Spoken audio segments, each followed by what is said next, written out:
Well, welcome, folks, to this edition of the 700 Club. If President Trump has his way, you and all of us will have more money in our collective pockets. And businesses will have more money to expand, create jobs, and pay higher wages. Those are the goals behind the president's tax cut plan. The president's team also wants to make your taxes simpler and easier to file. That's a hallelujah. CBN News White House correspondent Jennifer Wishon brings us the story from Washington. 80 years ago, Americans only had to deal with a one-page tax form with 24 lines and only a few instructions. Today, the form has 79 lines and more than 200 pages of instructions. President Trump's plan promises to greatly simplify the tax code and much more.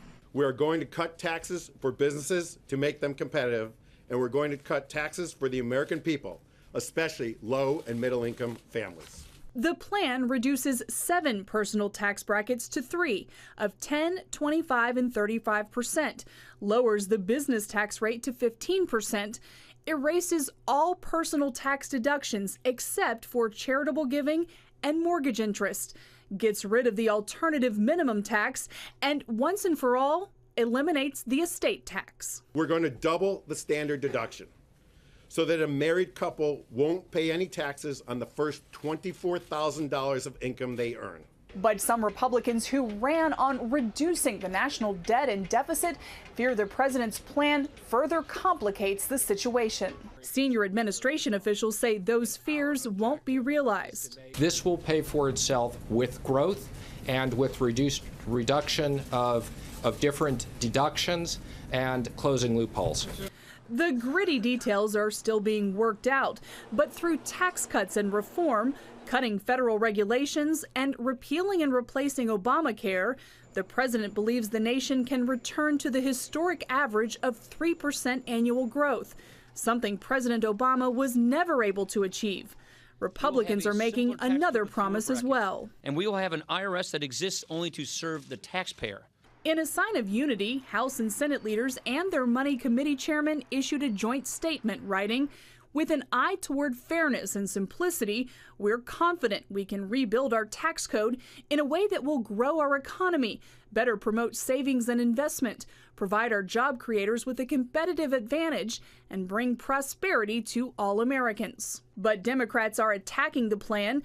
Pennsylvania Senator Bob Casey, a Democrat who sits on the Senate Finance Committee, calls the president's plan a massive tax giveaway to millionaires, billionaires, and big corporations at the expense of middle-class families. And those Democratic criticisms could mean Republicans will be on their own when it comes to passing the biggest attempt at tax reform and tax cuts since Ronald Reagan did it more than 30 years ago. Well, you know, Jennifer's with us right now from the White House. And Jennifer, I'm so sick of hearing this mantra, well, it's a tax cut for the rich. They're going to double the standard deduction for the poor people, for starters. What do you think? Yeah, well, you know, I can tell you, Pat, this is off to a good start. The president, of course, wanted this outline of his tax plan to get out before his 100 days are over without all the details. But yesterday, Speaker Paul Ryan said that this is very much in line with what he wants to see. And we're going to see the White House working very closely over the next weeks with both the House and the Senate Money Committees writing the details of this legislation so that there's really buy-in from the ground floor. Because as you remember, with the health care bill, there was, you know, the conservative folks in the House felt left out because they weren't part of that writing process. So they're really trying to do this the right way, and it's off to a great start. I think that, you know, so far so good right now. Obviously, they can pass it in the House, which is the tax writing body, and we've talked to the chairman of the House Ways and Means Committee. He's got a superb plan, so they'll dovetail together. What about the Senate? Have they got that new rule in where the bill can go through with a simple majority?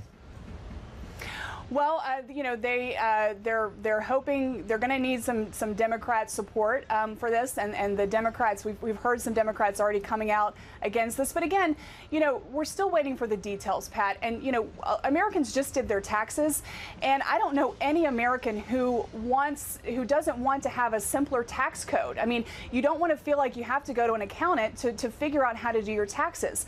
There are 199 tax forms associated with the 1040, and so. You know, and according to the White House, Americans spend 7 billion hours a year, 7 billion hours a year, Pat, just trying to figure out their taxes.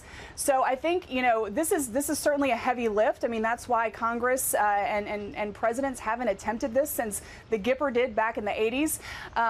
But I think it's something that you know, the time, it's kind of the ripe time to do this. You know, the amazing thing is they're cutting all the deductions. I mean, they're not keeping anybody's special interest except mortgage deduction and charitable contributions. Is there anything else? I mean, that's a plus. They're going to do away with the death tax. This is amazing.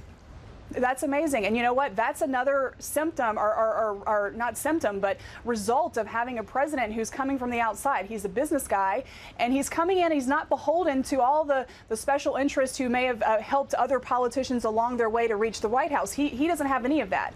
And the White House has made that clear that they, you know, what they're doing is they're taking this president's campaign promises and they're turning them into policy. And we've seen that over and over again, and the tax plan is another example of that. Jennifer, last question. You know, the health care bill looked like it was dead. Now the Freedom Caucus is saying we're on board, and there was some discussion, minutiae, said we might get the thing done before the end of the week. What do you think? Yeah, well, that depends on who you ask. On the Hill, there are some lawmakers who are very confident that this is going to happen tomorrow. Others are saying, you know, it may be next week. One thing is for sure, Speaker Ryan is not going to put this out there until he has the votes this time. But they are getting very, very close, and this will be a big victory for this president and for House Republicans. Thank you. Jennifer Wishon reporting from the White House. Thank you very much. Terry. Well, you know, one of the things interesting about this is they're talking about the fact that this is such a radical move, and it hasn't happened since the Gipper, but everybody loved the Gipper during the election process, of course. both sides of the aisle. He was dealing, he didn't have near the firepower that Trump has, because he had a Democrat, you know, Tip O'Neill as Speaker, so they got that thing through wonderfully. And I believe that this time it's going to go through as well. I think the Republicans are going to say yes, stand in line. It'll go through the House. And in the Senate, I just can't imagine a Democrat standing up for higher taxes.